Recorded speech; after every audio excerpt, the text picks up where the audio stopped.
What's up, guys? I'm SaltEMike, and this is your Star Citizen Week in Review for May 13th, 2024. Well, it's finally out the door. 3.23.0 is live, but 3.23.1 is already cooking in the PTU because, well, ship sales, and there are a number of sneak peeks this week. All that and more on today's Week in Review.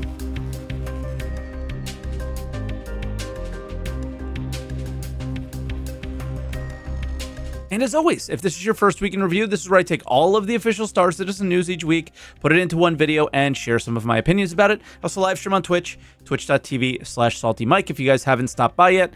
Thank you for the ones who have, and I'm looking forward to hearing from more of you guys. It's been really, really awesome. But before we get into the video, I have to share with you today's sponsor. This video is brought to you by Manscaped.com, the global men's lifestyle brand that has the right tools for all the dads this year. Manscaped is trusted by over 10 million men worldwide for their trimmers, hygiene formulations, and even premium boxers. If you're looking for the perfect gift for Father's Day, look no further than Manscaped and their collection of products. If your dad is looking for a closer and smoother finish, then the Handyman Face Shaver is the perfect tool for him. It's the ultimate compact shaver that's designed for precision and convenience.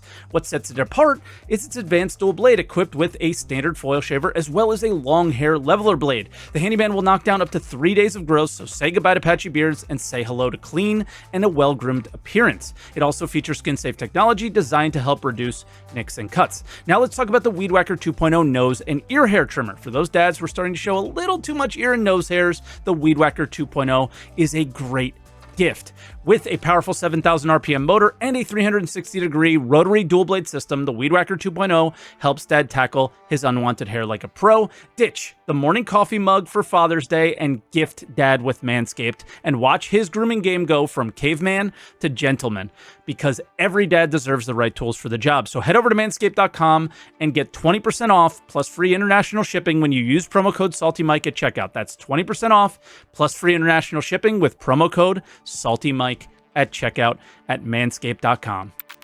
And as always, thank you for the support with the sponsors, guys. It's been really awesome. But with that said, let's get into the video and talk about the patch updates.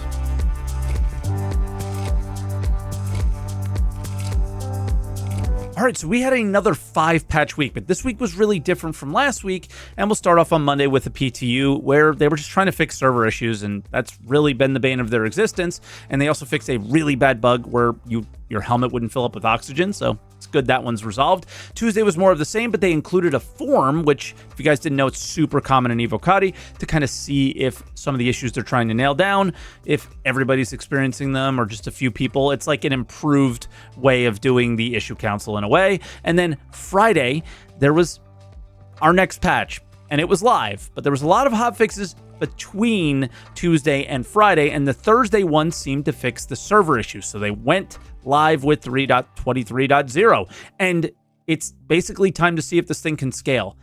And it kind of did. But what we were told leading up to the event was that reputation was going to be affected. But what they meant by that was completely reset, except for Overdrive. Speaking of that, they enabled a command so we can check our Overdrive status, which is pretty cool. And they're giving us time to complete it leading up to Xenothreat, whenever that may be. But they're saying it's not going to be for a little while.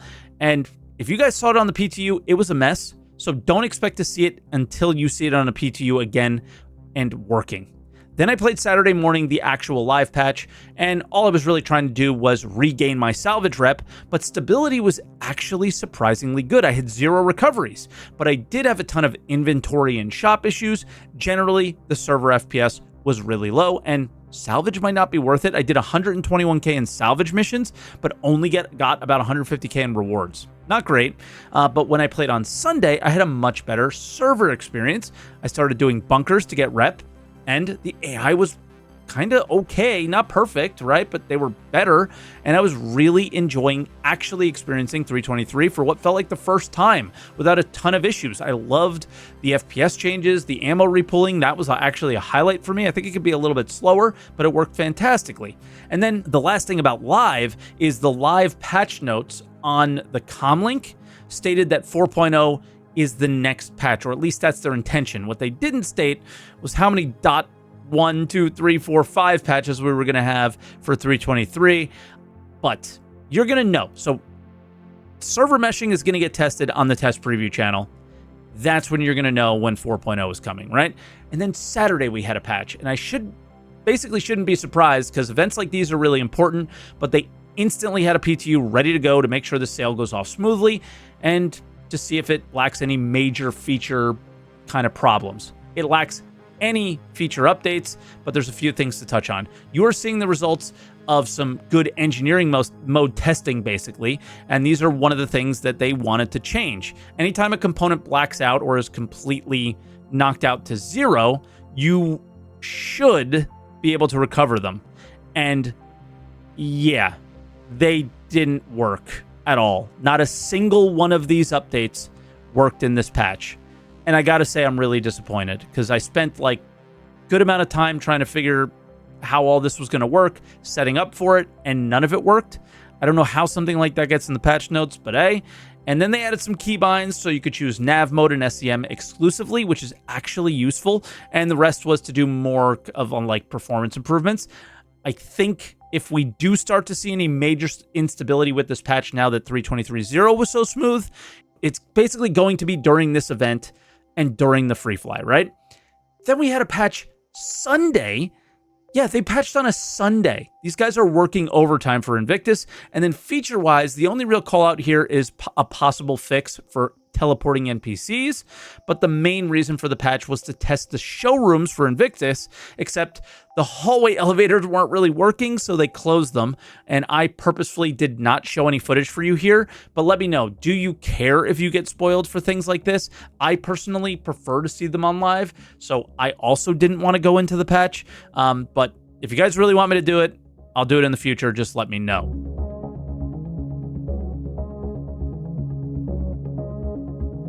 All right, and then real quick here, we had a Squadron 42 monthly report, and the last few ones have not been worth calling out because I didn't think any of the tech or things that they were working on were going to be associated with the PU at all. This one's a little bit of a different story. AI tech Maelstrom was mentioned, and I normally wouldn't care as much about it being mentioned because until we know it's getting close, basically. But since I experienced the engineering master modes with ships no longer exploding, I'm dying to see what this brings to the game, because that's essentially what Maelstrom is supposed to bring, right?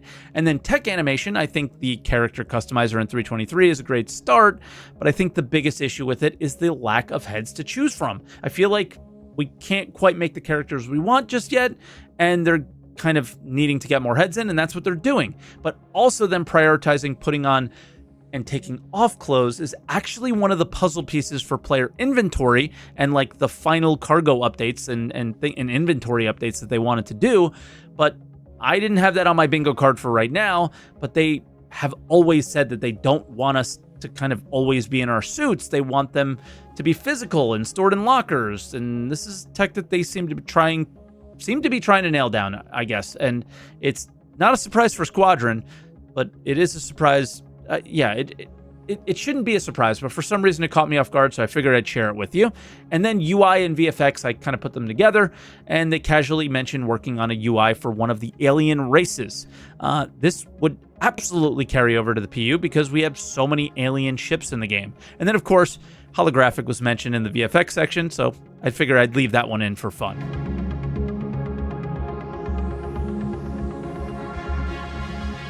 All right, we only had an Inside Star Citizen this week as there was no SCL, so it was titled Paws and Claws, and this episode was very much filler as I don't think they were planning for 3.23.0 to be out this late, and I don't have a lot to clip out as it was very much a game development episode. So if you're interested, that link will be in the description, but they did share a little bit about the future of creatures. The creature/fauna in general, obviously we've previously experimented, we've previously played with things as you'll have seen, but now we're in the active development of it. So we have a really nice kind of idea of what we want for 1.0 and all the creatures we want for that, and looking at how we can make the creatures in the future fit in the Star Citizen universe. So we've always been tinkering, we've always been playing, but now we have a pipeline that technology is working in, and we've basically proven it out now. So the future of creatures is a lot more easier and convenient to make than some of the more, previous challenges. Now, I gotta say, I've heard this before. We have the tech, so we're gonna be able to do so much more. But yeah, we'll see about that. But then they let us know the status of some creatures we would have expected to see already. And as we go on, the previous creatures that you've seen, for example, the space whale and the space cow, those things are in active development right now. And you can imagine with creatures that are this large, the question is, how do we loot them? How do we do those things? And that will be a very fun addition, and the things we're cooking up are very exciting. Yeah, the CitizenCon creatures being in active development is exciting for sure, but we also thought they would have been, but they also mentioned crafting at some point during the video, so maybe that's what they meant by exciting. I don't know. And then lastly, they very briefly showed the light enhancement scope they had talked about previously, and it looked okay. In the end, you can see a lot better than we had before. And that'll do it for this week in terms of videos, so let's jump into other updates.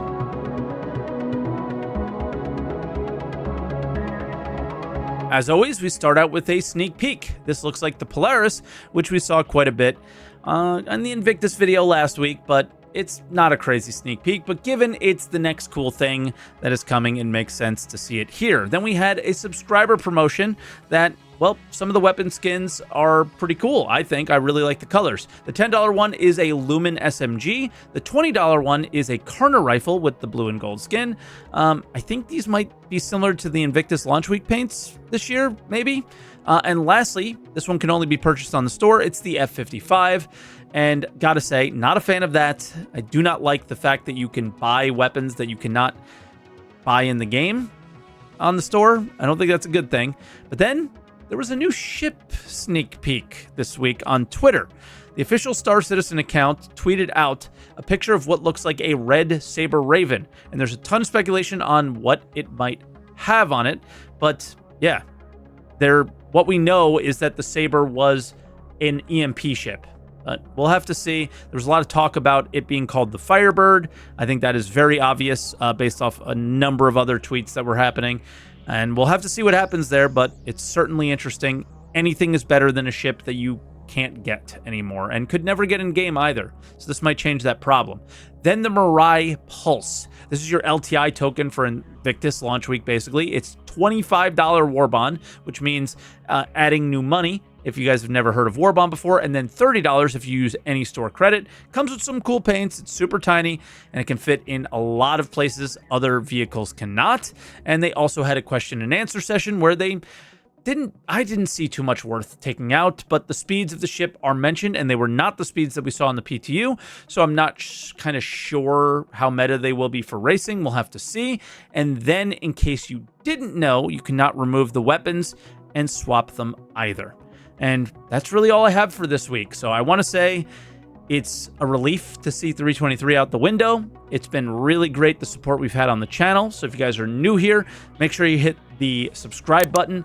Like the video if you guys haven't. Leave a comment down below on anything that we have discussed. And if you want to go above and beyond, there is the join button, and you can become a member and go, above and beyond. And some of you guys have, and I really, really appreciate that. But that'll do it for this week. I'm really excited to see what happens with Invictus and what kind of other crazy things happen. But I gotta say, I've really been enjoying the patch so far. I was not expecting to play the .0 that much, but I might be playing it more than I expected. So thank you so much for watching, guys, and I will catch you next week.